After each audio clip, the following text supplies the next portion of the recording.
The shift change klaxon had been wailing for 2 minutes, and Tobias Wren was already late. He shouldered through the pressured door at the bottom of dry bay 14, with his tool satchel banging against his hip, and his thermos leaking cold stim brew down the side of his coveralls. The outgoing crew filed past him in the narrow companionway, helmets off, faces slack with 16 hours of hull crawling. A Valori tech with rust-colored chitin patches on her forearms gave him a nod. Nobody else looked up. That was the way it worked on Karanith Orbital Shipyard. You came in, you took the manifest, you put your hands on the metal. When the klaxon screamed again, you stopped. The ships didn't care who fixed them, and neither did the yard. Tobias liked it that way. 22 years, he had been turning wrenches on alien hulls, and in those 22 years he had learned that the fastest way to lose your sanity was to care about what happened above the maintenance gantries. Up there lived the guild masters, the yard superintendent, the representatives of the ascendancy's noble houses who owned the vessels under repair. Down here lived the grease and the metal, and the satisfying click of a torque driver settling into its last quarter turn. He dropped his satchel on the staging bench, thumbed the manifest reader, and scrolled. Bay 14 currently held the Tesseract, a mid-tonnage cruiser belonging to House Severin. Overhauled ion feed array, cracked thermal shielding on the ventral nacelle, and a long list of secondary items that somebody with a budget stamp kept marking not approved. Tobias had been on the Tesseract for 9 days. He figured 9 more would see her spaceworthy. Wren. The voice belonged to Dockmaster Len, a heavy-set Korath woman whose 4 arms were always folded in some configuration that suggested impatience. She stood at the mouth of the bay with a data pad in her upper right hand, and a boy standing behind her left shoulder. Not a boy exactly, a young Severin. Tobias could tell by the skin pale silver blue, almost translucent at the temples where the veins ran close, with a faint bioluminescent trace along the jawline that pulsed when the kid breathed. Tall for his age, which Tobias guessed at roughly 14 standard.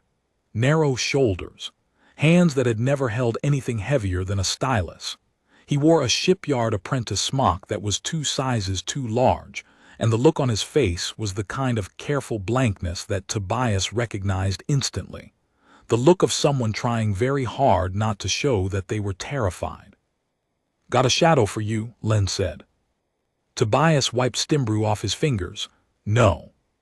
"Wasn't a question." "Len, I don't train apprentices. I fix ships." "You fix ships, and now you fix ships with a shadow." She held up the data pad. "His name is Vayan. He's been assigned to the yard's apprentice rotation, and you are his 4th placement in 6 weeks. That stopped Tobias. 4th placement in 6 weeks meant 3 masters had already sent the boy back. On Karanith, that was close to a death sentence for an apprenticeship. 1 rejection could be bad luck. 2 was a pattern. 3 meant nobody would take you, and you'd be reassigned to cable sorting in the lower bays until your contract ran out. What happened with the other 3? Len glanced at the boy, then back at Tobias. Her voice dropped to the register she used for things she didn't want on record. Korvath wouldn't take him past the first hour. Said the boy didn't know which end of a driver to hold. Master Haas kept him for a week, then put in the return form. Said he was too slow and too careful and kept asking questions instead of doing what he was told. Yelich lasted 2 days. Why'd Yelich send him back? Len's upper arms tightened. Yelich said it wasn't appropriate for a Severin nobleborn to be crawling through maintenance ducts. Tobias looked at the boy again. The pale blue face was perfectly still. The bioluminescent jot race pulsed once, twice, 3 times a little faster than it should have been. Nobleborn, that explained the hands. He's House Severin, Tobias said, not a question. Minor branch, 8th son of the 6th consort, which, in Severin terms, means he ranks somewhere between the household steward and the garden fixtures. Len's tone was flat. He was placed in the apprentice program by the house's education ministry. The official filing says to broaden the young lord's understanding of the ascendancy's industrial infrastructure. The unofficial reason is that the house has too many sons and not enough patience for the ones who don't fit. The boy Vayan hadn't moved, hadn't spoken.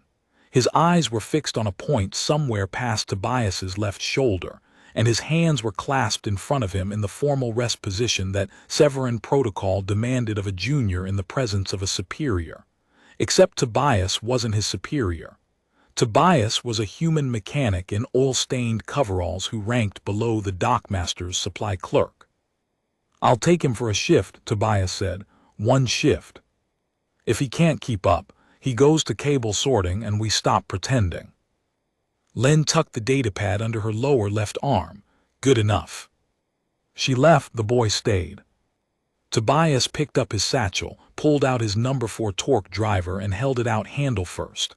"This is a torque driver. This end goes in your hand. That end goes on the fastener. Don't drop it, don't force it, and don't put it in your pocket point down or you'll puncture your thigh and bleed on my deck plates. Clear." "Clear," Vayan said. His voice was quiet and careful, the vowels shaped by the lilting cadence of high-born Severan speech, and underneath it Tobias could hear the thing the boy was working hardest to hide. He was grateful. They climbed into the Tesseract ventral nacelle together. The thermal shielding on a Severan mid-tonnage cruiser was a nightmare of overlapping composite panels, each one keyed to the one beside it by a set of interlocking thermal gaskets that expanded and contracted with the ship's drive cycle.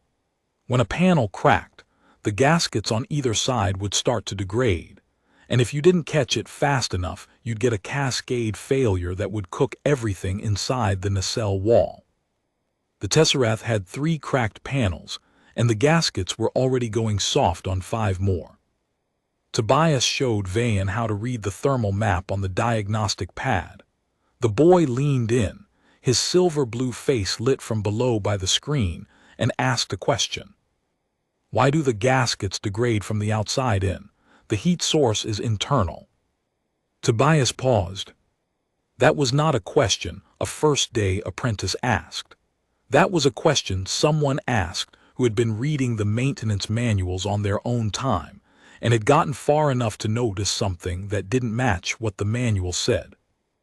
"Because the manual's wrong," Tobias said. "Or rather, the manual's right for the Mark IV thermal gaskets that the ship was spec'd with. But somebody on House Severan's procurement staff switched to Mark VI gaskets 3 refits ago because they were cheaper, and Mark VI gaskets have a different polymer structure. They cure from the inside out, which means the outer surface is always the weakest point." Vayan stared at him. "That's not in any of the documentation." "No. It's in 22 years of crawling around inside these nacelles." The boy's jaw trace pulsed. He looked down at the diagnostic pad, then back up at Tobias. "May I take a note?" "You can take all the notes you want." Vayan produced a small, battered data tablet from inside his oversized smock. The casing was cracked and the screen had a dead strip across the top. It was not a device that belonged to the 8th son of a noble house consort. It was a device that had been scrounged from the discard bin. Tobias noticed this and said nothing. They worked through the first panel replacement in near silence. Tobias demonstrated each step once, then stepped back and let the boy do it. Vayan's hands were slow, precise. He touched each component as though it might break not from fear, but from the kind of attention that wanted to understand the thing before acting on it. Twice, he stopped and asked whether the torque setting should be different given the gasket substitution, and both times Tobias looked at him and said, "What do you think?" And both times the boy worked out the answer on his own. The first panel took an hour and 40 minutes. Tobias could have done it in 30. He didn't say so. They moved to the second panel. Vayan was faster now, his fingers finding the gasket channels without having to look. Tobias handed him tools before he asked for them, and somewhere in the middle of the second panel, the boy stopped clasping his hands in the formal rest position during pauses and started resting them on his knees the way a mechanic did. "The third master," Tobias said, not looking up from the gasket he was inspecting. "Yellick, he sent you back because you're noble-born." "Yes." "The second master, Haas, he sent you back because you asked too many questions." Vayen's hand stopped moving. "Master Haas said an apprentice's job is to do, not to understand." "And the first one, Korvath?" A silence. Then very quietly, "Master Korvath looked at my hands and said I would never be a mechanic. He said I should go back to my house and learn something appropriate to my station." "What did you say?" "Nothing, there was nothing to say. He was the master." Tobias pulled the cracked gasket free and set it on the deck plate between them. "Here's what's going to be different about working with me. You ask every question you have. If I don't know the answer, I'll tell you I don't know. If you're slow, your slow speed comes with time, not with being yelled at. And nobody in this nacelle gives a damn about your station, your house, your bloodline, or your birth order. Down here you're a pair of hands and a brain. The only thing that matters is whether the gasket seats properly when we're done." Vayen looked at him. The bioluminescent trace along his jaw flared once, bright enough to throw shadows on the nacelle wall, and then dimmed. Among the Severin, Tobias knew, that meant something the speaker couldn't say out loud. "Yes, sir," the boy said. "Don't call me sir, call me Wren, everyone does." The one-shift trial ended at the klaxon. Tobias walked Vayen to the bay door, handed him back the torque driver and said, "Same time tomorrow." Vayen's face didn't change, his jaw race did. The boy came back the next morning 15 minutes early. Wearing coveralls he had found somewhere. They were too long in the arms and patched at both knees, but they were coveralls, not an apprentice smock. He had the cracked data tablet in his chest pocket, and the number 4 torque driver clipped to a loop on his belt that he had sewn himself with shipyard thread. Tobias looked at him for a moment, then handed him a diagnostic pad. "Third panel, show me the thermal map, read and tell me where you'd start." Vayen took the pad, studied the map for 30 seconds, and pointed to the upper left quadrant of the panel. "Here. The degradation gradient is steepest at this corner because the adjacent gasket has already gone soft. If I start at the opposite end, I'll have to work back through the soft gasket to reach the primary crack, and by then the thermal bleed will have shifted the alignment." It was the right answer. It was also the answer that Tobias himself would have given, and the reasoning was sound. "Good, get in there." They fell into a rhythm over the days that followed. Tobias would arrive at the klaxon and find Vayen already in the bay, reading the manifest, setting up tools. The boy never asked what to do next. He studied the diagnostic readouts and proposed the sequence, and Tobias would correct him when he was wrong, which happened less and less often. On the second day, the boy made his first real mistake. He was seating a replacement gasket into the channel ring when his hand slipped and the gasket folded. The polymer cracked along the fold line, a clean break, irreparable. Replacement gaskets cost 40 credits each, which came out of the bay's material budget, which came out of Tobias's contract margin. Vayen stood there holding the broken gasket, and his face went rigid. His jaw trace went completely dark, which Tobias had never seen before. The boy extended the gasket toward Tobias, arms straight, the way Severin protocol demanded when a subordinate presented a failure to a superior, a posture that said, "You may now administer correction." Tobias took the gasket, examined the brake line, and tossed it into the scrap bin. "You gripped too high on the fold. Thumb at the base, not the middle. Grab another one from the parts locker, row 3, second shelf." Vayen didn't move. That was a 40-credit component. Yes, it was. And if you learn from it, it's the cheapest lesson you'll ever get. Move. The boy moved. His jaw trace came back on, dim, unsteady, but on. He seated the next gasket without a slip, and the one after that, and the one after that, and by the end of the shift his hands had found the grip that Tobias had described, and his placement was clean enough that Tobias stopped watching and went back to his own work. On the third day, the word got around. Karanith Orbital Shipyard employed roughly 400 mechanics, technicians, and laborers across 32 dry bays. Most of them were Korath or Velori species built for heavy manual work, with thick hands and thermal tolerance, and the ability to work in vacuum for short stretches without a suit. Humans were rare. There were 11 on the yard, and Tobias was the only one in the Severin maintenance division. This had never mattered before because nobody in the Severin division paid attention to what happened in Bay 14, and nobody outside the division cared what a human mechanic did with his shift hours. But a Severin noble-born apprentice working under a human, that was novel enough to generate interest. By the third morning, Tobias noticed mechanics from adjacent bays finding reasons to walk past Bay 14's open-pressure door. A Velori hull grinder named Sefka paused long enough to watch Vayan reading a thermal map, then looked at Tobias with an expression that might have been amusement or might have been concern.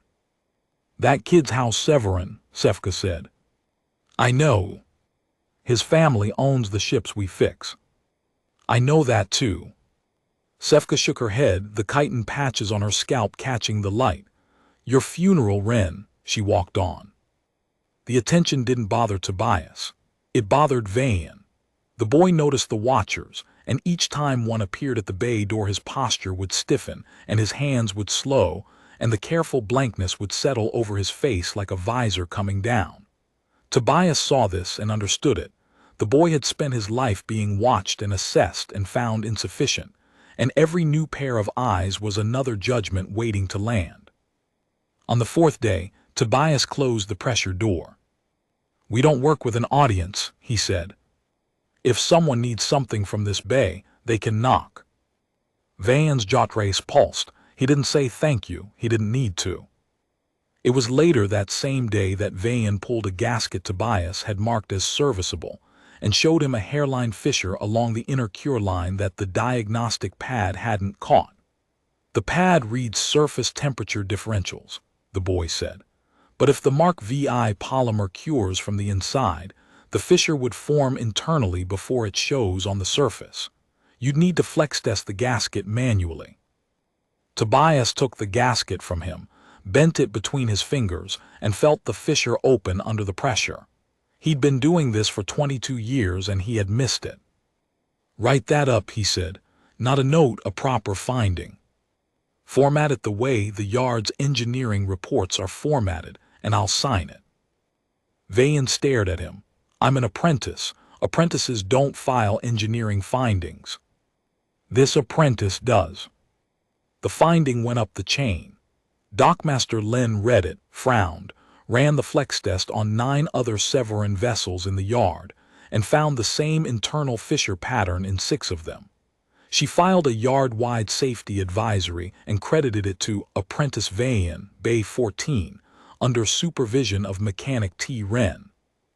That afternoon, while Tobias was replacing a corroded junction clamp in the Tesserath's port thruster assembly, an alarm sounded from the nacelle, not the shift change klaxon, but the high-pitched shriek of a thermal runaway warning. The diagnostic pad on the staging bench lit up red across every quadrant. Tobias dropped his tools and ran. He found Vayan inside the nacelle, flat on his back under the panel they had replaced on the first day.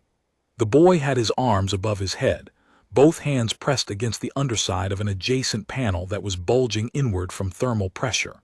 A gasket had blown somewhere upstream, one of the Mark VI units they hadn't reached yet, and the heat was bleeding through the composite wall and warping the panel Vayan was bracing. "Don't move," Tobias said. "I'm not planning to."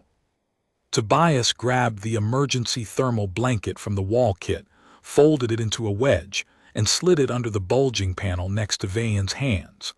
"When I say now, pull your hands out and roll left. The blanket will hold for about 12 seconds. I need 4. Now." Vayan pulled and rolled.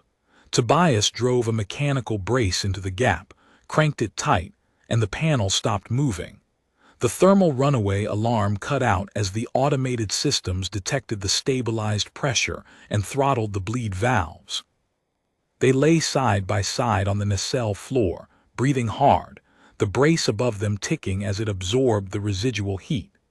The boy's silver-blue face was flushed darker at the cheekbones, which Tobias had learned was the Severan version of an adrenaline response.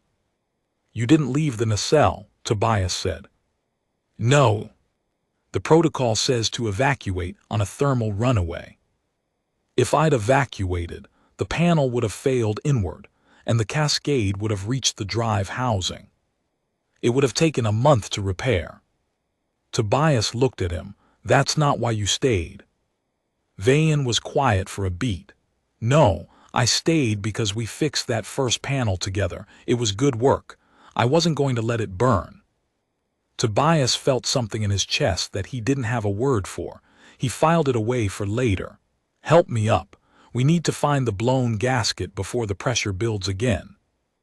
They found it, another Mark VI, another internal fissure, caught before it killed anyone, because a boy had been paying attention in the right place at the right time. Tobias added it to the advisory update. On the 7th day, the Velori hull grinder Sefka knocked on Bay 14's closed pressure door and asked Tobias if he could spare his apprentice for 2 hours. Bay 12 had a sensor calibration issue on a Velori cargo frame, and their own calibration tech was on medical leave. "He's not my apprentice to lend," Tobias said. He looked at Vayan. "You want to go?" Vayan's jaw trace flickered with something that might have been surprise. No master had ever asked him what he wanted. "I'll go." He came back 3 hours later, not 2, with sensor grease on his hands and a small, private expression on his face that Tobias recognized the look of someone who had just been useful in a place that wasn't expecting it. Behind him, Sefka appeared at the door and gave Tobias a look that was entirely different from the one she'd given him 4 days ago. "Where did you find this kid?" she asked. "He found me." He recalibrated our secondary sensor array from scratch. "Our own tech uses a guild standard sequence that takes 40 minutes. Your boy did it in 18, and the readings are tighter than anything I've seen in 6 years. He's not my boy. Tell that to the kid. He came back here like a homing beacon." 3 things happened the next morning. The first was that the yard's chief engineer, a Korath named Durath who rarely came below the gantry level, walked into Bay 14 and looked at the gasket display that Vayan had laid out on the staging bench. 20 gaskets arranged by cure date and degradation pattern, labeled in the boy's careful handwriting. Durath studied them for 2 minutes without speaking, picked one up, flexed it, set it down, and left. The second was that Master Yelik, the guild master who had refused to train a Severan nobleborn, appeared at the bay entrance during mid-shift and asked Tobias, loudly enough for the adjacent bays to hear, whether he was aware that letting an untrained apprentice file engineering advisories was a violation of guild protocol and could result in the revocation of the supervising mechanics yard certification. Tobias was elbow-deep in the Tesserath's ion feed manifold at the time. He didn't pull his arms out. "The advisory was accurate," he said. "That's not the point." "It's exactly the point." Yelik's face went through a sequence of colors that suggested he was composing several responses and discarding all of them. He settled on, "This won't be the end of it, Ren." "I expect not." The third thing happened at the end of the shift. Vayan was cleaning tools at the staging bench, his silver-blue hands moving through the Wypandrak sequence that Tobias had shown him on the first day, when a tall, Severan woman in formal house robes walked into Bay 14 without announcement. She was beautiful in the way that highborn Severan were always beautiful, bone-white hair pulled back from a face of pale ice blue, cheekbones like cut crystal, eyes that glowed a faint violet. She wore the double braid insignia of a house consort, and behind her stood 2 Severan guards in half armor. Vayan saw her and stopped moving. His jaw trace went dark. "Mother," he said. The sixth consort of House Severin did not look at Tobias. She looked at her son's hands, the oil under his fingernails, the calluses forming on his palms, the shipyard grime worked into the creases of his knuckles, and her expression settled into something that was not anger and not disgust, but was colder than either. "You have been here for 12 days, she said. Her voice was musical and flat. "The Education Ministry has received a report that you filed an engineering advisory under your own name. You understand what this means. I found a defect pattern in the thermal gaskets that. You understand what this means for the house." Vayan went silent. "An eighth son playing with wrenches in a drydock is tolerable," the consort continued. "It is what the program is designed for. It keeps idle sons occupied and out of the succession court. But an eighth son who files official reports, who draws attention, who causes guild masters to lodge formal protests, that son has become a liability." She turned to Tobias then, and for the first time she looked at him. Her gaze moved from his stained coveralls to his calloused hands to his face, and in her eyes Tobias saw the thing he had seen 1,000 times in 22 years on alien stations. The moment an aristocrat registered that a human existed and immediately assessed how little that existence mattered. "You are the mechanic supervising my son." "I am." "You allowed him to file an official finding." "He earned the right to file it." "The finding was his." "The finding was a child's amusement that has caused a guild master to question our house's propriety. You will not allow further such incidents." "With respect, consort, the finding prevented 6 vessels from launching with compromised thermal shielding. If any of those ships had entered a high-burn transit cycle, the nacelle failure would have killed everyone in the engineering section." The consort's violet eyes narrowed. For a moment the bay was very quiet. Then she turned back to Vayan. "You will complete your assigned rotation. You will not file any further reports. You will not draw attention. When the rotation ends, you will return to the house and take up the studies appropriate to your station."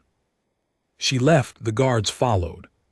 The bay was empty, except for Tobias and the boy. Vayan stood at the bench with his hands flat on the surface and his jaw trace dark and his breathing very controlled, and he said nothing for a long time. Then he picked up the rag he had been using and resumed cleaning the torque driver set, and his hands were steady. Tobias watched him for a moment. Then he walked to the staging bench, pulled out his own rag and started cleaning the next tool in the rack. They worked side by side in silence until the bench was clean, and then Tobias said, "Same time tomorrow."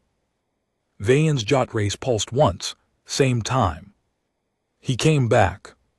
The days folded into each other after that, and something shifted in the way the boy moved through the work. He stopped asking whether he was allowed to do things.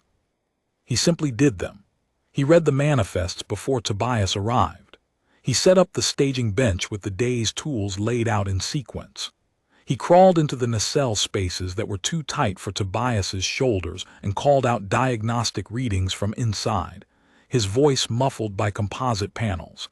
And when he emerged, he had oil on his face, and in his hair and his coveralls were filthy, and his jaw trace was bright. On the 15th day, he repaired a cracked thermal panel alone, start to finish, while Tobias worked on the ion feed array 20 meters aft.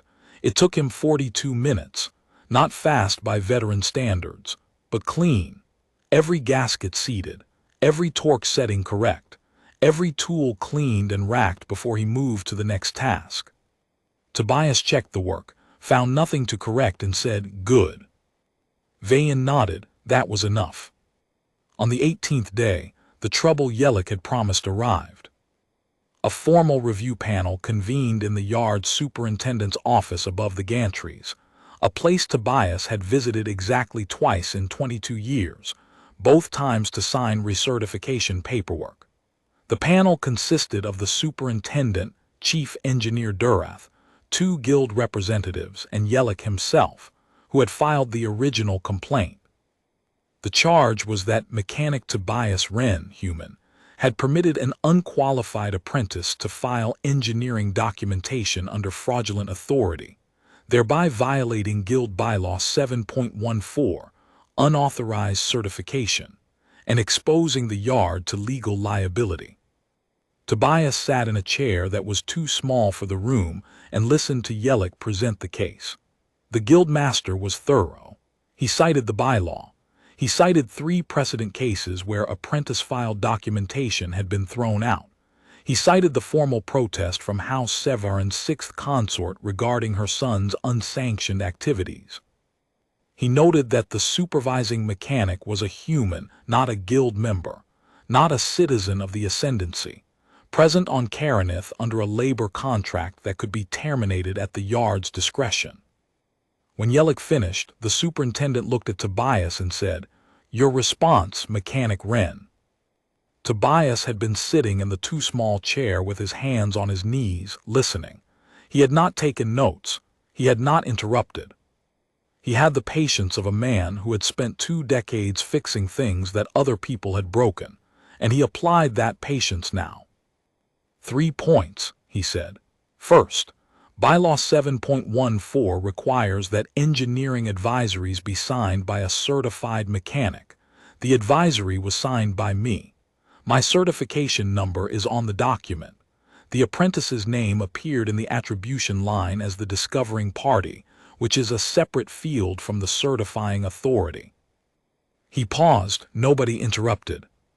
Second, Bylaw 9.2, which Master Yellick did not cite, states that any yard worker who identifies a safety-critical defect is obligated to report it, regardless of rank, species, or certification status. The apprentice did not certify the finding. I did. He found the problem, and I confirmed it, and I signed it.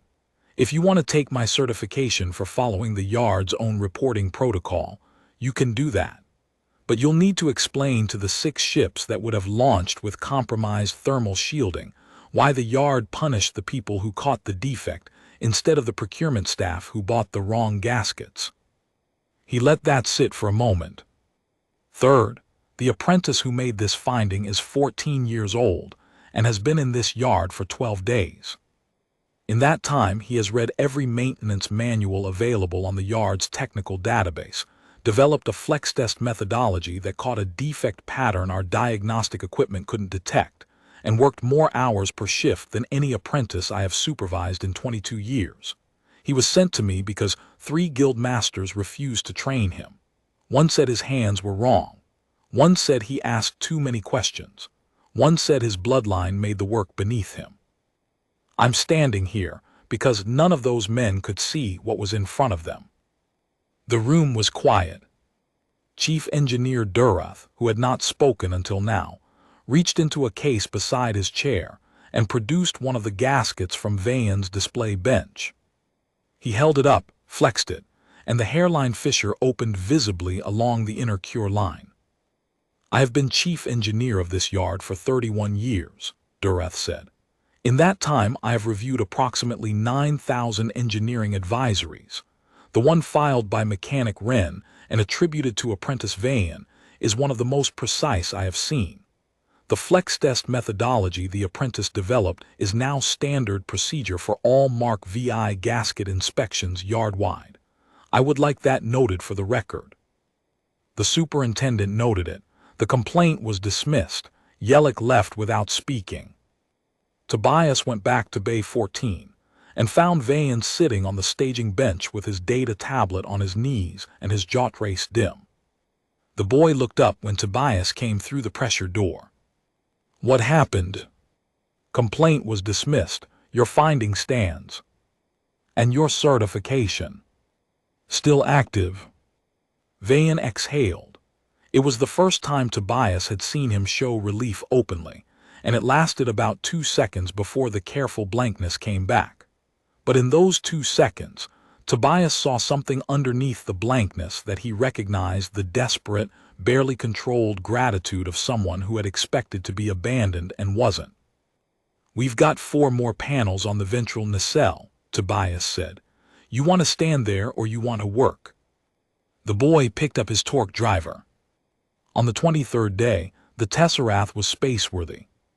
Tobias filed the completion report, signed off on the final inspection, and watched from the bay floor as the cruiser's running lights came up one by one: blue, then white, then the deep amber of the navigational array, and the docking clamps released with a hydraulic sigh that echoed through the drydock like a held breath finally let go. Vayan stood beside him. They watched the ship drift free of the bay, thrusters firing in small corrective bursts, and then the main drives engaged and the Tesseract moved out through the orbital slot and into the shipping lane, shrinking until it was just another light among the stars. "That's the part nobody tells you about," Tobias said. "What part?" "The part where you fix something and then it leaves. You put your hands on it for days or weeks or months, and you learn every crack and every seam and every sound it makes when the drives come up, and then it goes and you never see it again. And the next ship comes in and you start over." Vayan was quiet for a moment. "Does it bother you?" "It used to. Now I think that's the point. You're not fixing the ship for yourself. You're fixing it so it can go where it needs to go." Between ships, there was always a half shift of dead time while the bay was cleaned and the next vessel was guided into the docking clamps. Most mechanics used the gap to sleep, eat, or disappear to the station's recreation level. Tobias used it to maintain his tools. Vayan stayed. He sat on the staging bench with his data tablet, the new one, and worked through the yard's engineering archive, reading repair logs from ships he had never touched. Tobias watched him from the corner of his eye while he redressed the teeth on his number 7 file. The boy was cross-referencing gasket failure patterns across 8 years of Severin vessel maintenance records, building a table that nobody had asked him to build. "You're going to wear out the archive server," Tobias said. "I found something. The Mark VI procurement switch wasn't just for the Tesseract. How Severin's procurement office made the same substitution across their entire fleet in the same fiscal cycle. 43 vessels. The same cost-saving decision, applied everywhere." Tobias set the file down. "How many of those 43 have had thermal panel failures?" 11, in the yard's records, but the records only cover ships that came to Karanith for service. The fleet has 5 other service yards across ascendancy space, if the failure rate holds. He trailed off. The math was ugly. "You're going to write that up too," Tobias said. "It wasn't a question. It'll make the house look negligent. It'll keep people alive." Vayan was quiet for a long moment. Then he pulled up the report template on his tablet and started writing. His jaw trace held steady, not bright, not dim, just steady, the light of someone doing what was right and knowing it would cost. Tobias picked up his file and went back to his tools. The report would go to Dockmaster Len, and from Len to the chief engineer, and from there to the Ascendancy's fleet safety office. House Severin would not be pleased. The consort would not be pleased. The boy knew all of this and wrote anyway. "Some lessons you didn't teach with words. You taught them by closing the pressure door and showing someone that the work was worth doing even when the world didn't want it done." The next ship arrived the following morning, a heavy transport called the Ketharin, belonging to a trade consortium, twice the tonnage of the Tesseract and in considerably worse condition. Tobias scrolled through the manifest and winced. Hull stress fractures, corroded fuel conduits, a primary drive coupling that was listed as intermittently functional, which was engineer shorthand for "we're amazed this thing is still flying." He looked at Vayan. "This one's going to be ugly. I'll start on the fuel conduits." They were 3 days into the Ketharin when Tobias noticed the boy wasn't eating lunch. It was a small thing. Tobias ate his meals at the staging bench, a container of whatever the station canteen was serving that shift cycle, usually a protein starch composite that tasted like nothing and filled the stomach. He'd offered to share on the first day and Vayan had politely declined, and after that Tobias hadn't pressed. But on the 26th day, he looked across the bench at mid-shift and realized that Vayan wasn't declining because he had his own food. He was declining because he didn't have any. "When did they cut your meal stipend?" Tobias asked. Vayan's hand stopped moving over the fuel conduit schematic. "I don't." "Your house cut your meal stipend. When?" A pause. "After the engineering advisory. The consort's office sent a revised allocation for my rotation period. The new allocation covers quarters and transit only." Tobias did the math. The boy had been going without meals for 8 days. He stood up, walked to his satchel, pulled out the second protein container he always packed as a backup, and set it on the bench in front of Vayan. "Eat." "I'm not." "Eat. And tomorrow bring your own container. I'll pack too." Vayan looked at the container. His jot race did the bright pulse thing again, and Tobias watched the boy's hands, the calloused, oil-stained hands that had once been clean and smooth and noble, tremble once before they reached out and took the food. They didn't talk about it again. Tobias packed 2 containers every shift. Vayan ate. The work continued. On the 30th day, something remarkable happened to the Ketharin's primary drive coupling. The coupling was a meter-wide assembly that connected the ship's main drive to the power distribution grid. It was designed to be replaced as a unit. You pulled the old one, slotted in the new one, and calibrated. The problem was that replacement couplings for this class of transport hadn't been manufactured in 8 years, and the nearest compatible part was 14 transit days away. The trade consortium wanted their ship back in 6. Tobias had been staring at the coupling for 2 hours, running scenarios in his head. He could machine a partial replacement from yard stock, but the tolerances were brutal, 1/100th of a millimeter off, and the coupling would shear under full drive load. He could try to weld repair the existing unit, but the corrosion had eaten into the crystal substrate, and welding over corroded crystal was like patching a cracked egg with tape. Vayan was lying under the coupling housing, his diagnostic pad propped against the deck plate, reading data that Tobias had already read 6 times. The boy had been quiet for 20 minutes. Then he said, "What if we don't replace it or repair it?" "Those are the 2 options." "What if we rebuild the load path?" Tobias walked around to where he could see the boy's face. "Explain." Vayan pulled himself out from under the housing and sat up. His silver-blue face was streaked with conduit grease.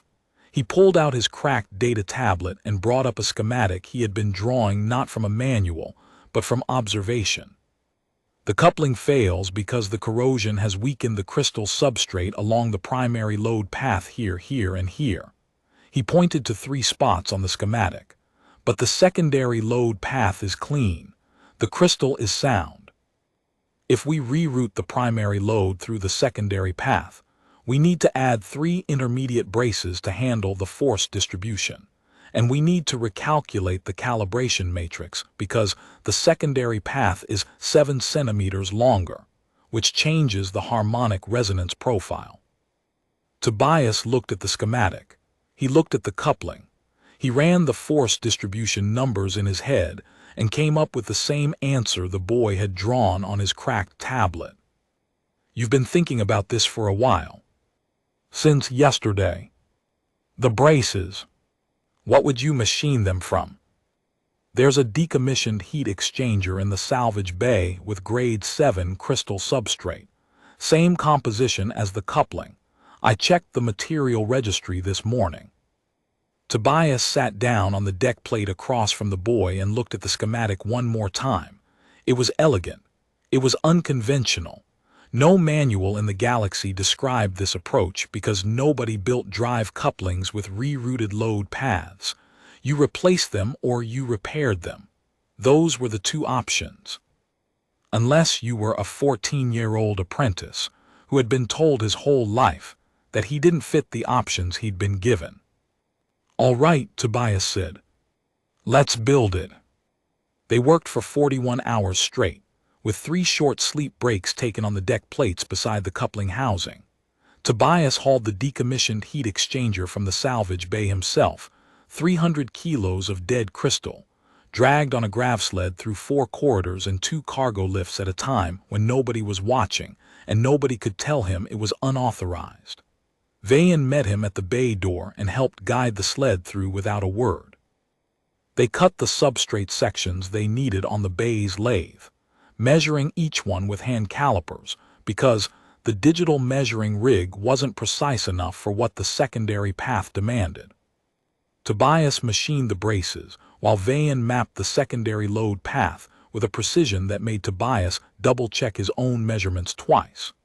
The boy's hands were sure and careful, the same hands that Master Korvath had dismissed as useless, and they held the alignment jig steady, while Tobias set the first brace into the crystal substrate with a tap-tap-tap of the setting hammer that rang through the empty bay like a slow heartbeat. The second brace went in at hour 19, the third at hour 27.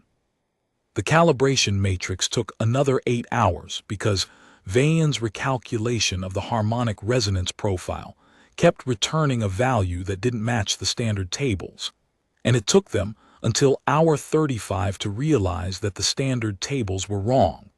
They were based on the primary load path, and nobody had ever bothered to calculate harmonics for the secondary.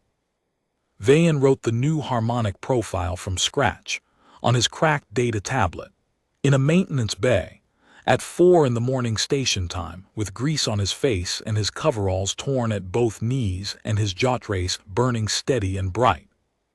Tobias watched the boy work and thought about the masters who had sent him back. Korvath, who had looked at the hands and not the mind. Haas, who had wanted doing without understanding. Yelik, who had seen the bloodline and not the boy. They powered up the coupling at hour 41.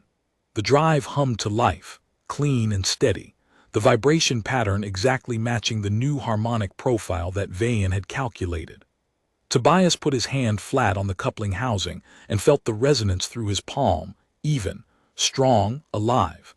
And beside him the boy put his hand on the same surface and felt it too, and they stood there for a moment with their hands on the metal, and the drive singing and the bay quiet around them. "It works," Vayan said. His voice was not careful or blank, it was stunned. "Of course it works. You did the math." They still had the rest of the Ketharan to finish the hull stress fractures, the remaining fuel conduits, and 30 items on the secondary manifest that needed doing before the ship could clear inspection. They finished them in 4 days, working with the quiet efficiency of 2 people who had stopped thinking about who was the teacher and who was the student, and had become simply 2 mechanics working on the same ship. On the last day, Vayan was running a final diagnostic on the starboard hull plates when his cracked data tablet finally gave out. The screen went black mid-calculation, and no amount of tapping or shaking brought it back. The boy stared at the dead screen for a long moment, then set the tablet down on the staging bench and reached for the yard's standard diagnostic pad to finish the work. Tobias watched this from across the bay. He didn't say anything, but after the shift, he went to the station's tech reclamation shop, found a rebuilt data tablet with a clean screen and a full charge, and left it on the staging bench where Vayan would find it in the morning. He tucked a note inside the case. "This one's tougher than the last. Try not to crack it in the first month." The next morning, Vayan arrived and found the tablet. He read the note. He looked across the bay at Tobias, who was already elbow-deep in the new ship's thruster housing, and did not look up. The boy's jotrace burned steady for almost a full minute before he picked up the tablet, transferred his files from the old one using a docking cable, and got to work. Neither of them mentioned it. Some things didn't need words. The Ketharan departed on schedule. The Trade Consortium's representative signed the completion documents without comment. Dockmaster Len filed the work order summary with a note that read, "Primary drive coupling rebuilt using novel secondary load path reroute methodology. Original technique developed by apprentice Vayan. Supervised by mechanic T. Wren." This time, 3 different things happened. The first was that Chief Engineer Durath came down to Bay 14 again. He walked directly to the staging bench where the 3 machined braces were displayed alongside the old coupling schematic and Vayan's new one, and he stood there for 5 minutes reading the boy's hand-drawn load path calculations. Then he turned to Tobias and said, "I want to talk to you about the boy's future." "Talk to him," Tobias said. "He's right there." Durath looked at Vayan, who was standing very still by the tool rack with his data tablet in his hands. "Apprentice Vayan, do you understand what you built?" "A secondary load path, reroute for a Ketherine-class drive coupling, sir." "Nobody has ever built one before." Yes, sir." "That's because the standard tables don't include secondary harmonics." "And you calculated new ones?" "Yes, sir." Durath studied the boy for a long moment. Then he turned back to Tobias. "When his rotation ends, I want to offer him a junior engineer's placement. Not apprentice, junior engineer. The guild board will need to approve an exemption for his age, but I'll sponsor it." The second thing happened 2 hours later.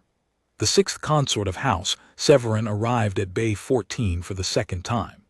This time she brought 4 guards instead of 2, and behind the guards walked a tall Severin man in the deep blue robes of a house chancellor, the senior administrative officer of the entire noble household. The consort looked at her son the same way she had looked at him before at the oil, the calluses, the grime, and this time her expression was not cold. It was afraid. "The house chancellor is here to formally terminate your apprentice rotation," she said. "You will return with us now." Vayan didn't move. His jaw trace was dark. His hands were at his sides, not clasped in the formal rest position, and his fingers were curled loosely the way a mechanic's fingers curled when they were used to holding tools. "I don't want to go back," he said. The chancellor stepped forward. He was an older Severin, pale silver with deep-set violet eyes, and his voice carried the weight of institutional authority. "Young lord, the House has received the Yard's latest engineering report. Your name appears on a methodology that the chief engineer has flagged for yard-wide adoption. This is no longer a question of propriety. This is a question of political exposure. A minor branch son of the 6th consort cannot be publicly credited with engineering innovations. It creates succession complications." "I'm the 8th son. I'm not in the succession." "Every son is in the succession, young lord. That is the nature of houses." The chancellor stepped closer, and his voice took on the measured patience of someone explaining gravity to a child who wanted to fly.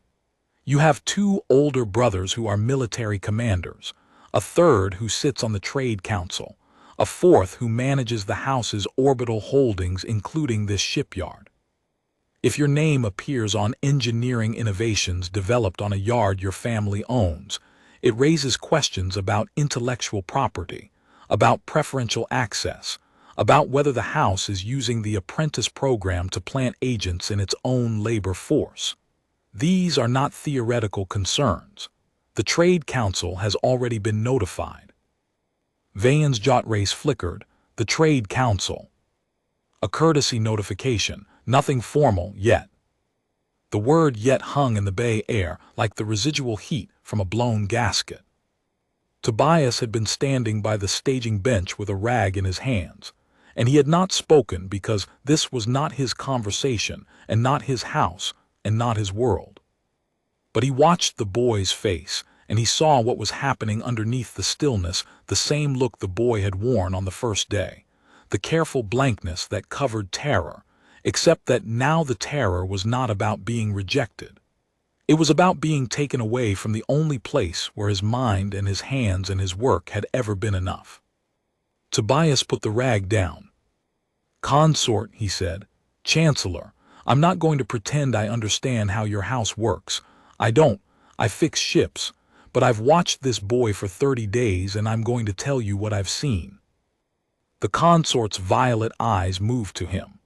The Chancellor's face registered the same assessment Tobias had seen before the moment an aristocrat measured a human, and found the measurement unworthy of discussion.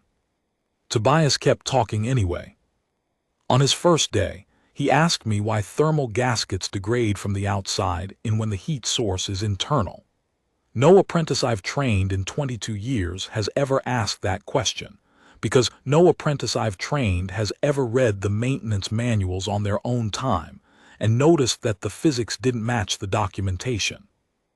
On his fourth day, he found a defect pattern that I missed that every certified mechanic in this yard missed, and the advisory he wrote prevented 6 ships from launching with a flaw that would have killed their engineering crews. On his 30th day, he invented a repair technique that has never existed before. He did it with a cracked data tablet and a set of tools that he learned to use 4 weeks ago. He paused. The bay was very quiet. The only sound was the distant hum of the orbital station's life support and the faint tick of cooling metal from the Ketharin's empty berth. "You can take him back. You have the authority and I don't. He's your son and he's your house's property if that's how you think about children. But if you take him back and put him in a room and make him study whatever it is that 8th sons study, you won't be protecting your house. You'll be wasting the best engineer I've ever seen. And I've seen a lot of them." The consort stared at him. Her jot race, so carefully controlled, flickered once. The chancellor opened his mouth to speak, but the consort raised one hand, a small gesture, barely a movement, but it carried the absolute authority of a woman who had spent her life navigating the interior architecture of a noble house, and the chancellor stopped. She looked at her son, really looked at him, perhaps for the first time since he'd been assigned to the yard. Tobias saw her gaze track the same details he had tracked on the first day, but in reverse. On the first day she had seen the oil and the grime and the indignity. Now she was seeing what was underneath. The calluses on his palms that had formed from 30 days of gripping tools. The confident set of his fingers, the way they rested at his sides, curled loosely, ready to pick up a wrench or a diagnostic pad at a moment's notice. The steadiness of his stance, weight balanced, a mechanic's stance, rooted and patient.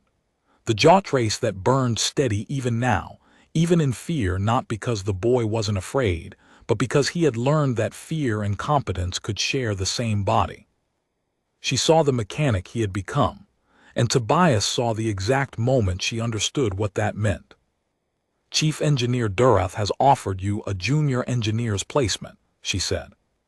"Yes, Mother. The guild board requires a house sponsor for the age exemption." "Yes, Mother." The consort's jot race pulsed soft, unsteady, the private light of an emotion that Severan protocol demanded she never show. She turned to the chancellor. "The house will sponsor the exemption. File it under the Education Ministry's Developmental Placement Program, discreetly." The chancellor's expression went through several stages of surprise before settling into the careful neutrality of a man who had just been overruled and was choosing to survive it. "As the consort directs." They left, the guards followed. The bay was quiet again. Vayan stood where he had been standing through the entire exchange, by the tool rack with his data tablet and his oil-stained hands and his torn coveralls, and his jot race was burning so bright that the staging bench cast a shadow. Tobias picked up his rag and went back to the bench. "We've got a new ship coming in at next shift. Hull stress fractures on a cargo hauler. Probably going to need the full composite panel kit and a prayer." Vayan didn't move for a moment. Then he walked to the bench, picked up the diagnostic pad, and started reading the preliminary manifest for the incoming vessel. "Ren," he said without looking up. "Yeah. Thank you." Tobias threaded the rag through his fingers and hung it on the bench hook. "For what?" "For not sending me back." Tobias looked at the boy, the prince, the 8th son, the apprentice who had been rejected 3 times and starved once, and told he would never be a mechanic, and who had, in 30 days, invented something no engineer in the ascendancy had ever built. And he felt the thing he always felt at the end of a good repair. Not pride, not satisfaction, something quieter and older than both. "That's not how this works," Tobias said. "I didn't keep you because I'm generous. I kept you because you're good. There's a difference." Vayen's jaw trace pulsed one more time. He nodded once and went back to the manifest. The shift change klaxon sounded. Somewhere above the gantries, the guild board would process a sponsorship form. Somewhere in the House Severin Estates, a chancellor would file a discreet placement document. Somewhere in the orbital shipping lane, the Tesseract and the Ketharin were flying with repairs that would hold. Down here, a human mechanic and a Severin prince sat at a staging bench in a drydock bay, reading the next ship's manifest side by side, their hands resting on the same scarred metal surface, grease under their fingernails, a thermos of cold stimbrew between them, the work ahead of them like it always was. The next ship was coming. It would have its problems and its broken parts, and they would fix them, and it would go. That was the job. You put your hands on the metal, you made it right, you let it go. And sometimes, if you were patient and honest and didn't give up on the ones the world had given up on, somebody sat beside you and learned how to do the same.